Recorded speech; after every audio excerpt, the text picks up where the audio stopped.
Unë kam qenë në kongresin e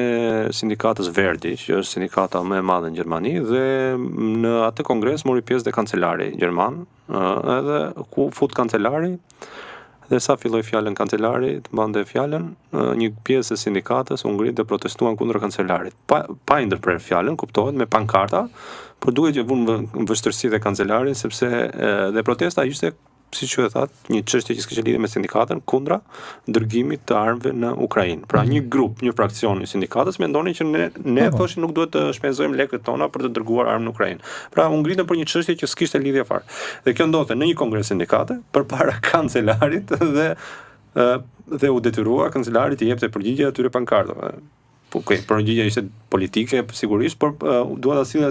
ta sillja si shembull se si duhet të jetë një reagim i sindikate edhe për këto çështje shoqërore ose çështje globale që lidhen. Po, kjo çështje edhe këtë desha të theksoj, që është edhe pozicionimi shoqëror, pra do kesh një pozicionim minimalist që thjesht do nisesh në mbrojtjen e interesave të grupit dhe kjo e ekspozon shumë një sindikat sepse e bën thjesht korporatiste.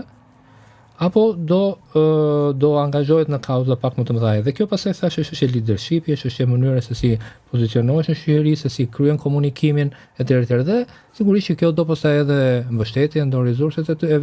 duhura për ta bërë, por që në radhë të parë është vendimarrje. Dhe ajo që mua më rezulton që është dhe një problem me organizatat sindikale në Shqipëri është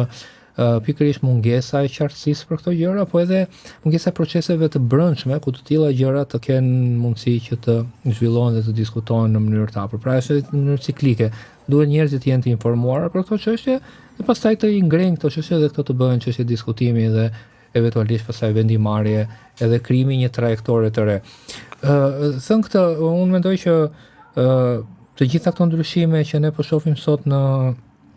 Evropën Perëndimore në lidhje me marrëdhëniet e punës, por edhe këto mangësi të trashëguara përbëjnë një mundësi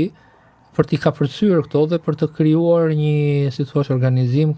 në shoqërinë tonë i cili të ishte më i përshtatshëm me shekullin e 21 sesa me shekullin e 19, sepse prandaj thash që nga pikpamja emocionale njerëzit akoma i tërheq logjika e protestave masive, por që qëllimi në radhë të parë është arritja e një rezultati dhe protesta është mjeti, mundet dhe duhet bërë shumë më tepër punë nga ju që e shpenzoni kohën më të madhe të veprimtarisë tuaj në këtë fushë për të orientuar nga qëllimi dhe për të gjetur mjetet e duhura se sa thjesht duke përdorur një mjet po pa qëllim.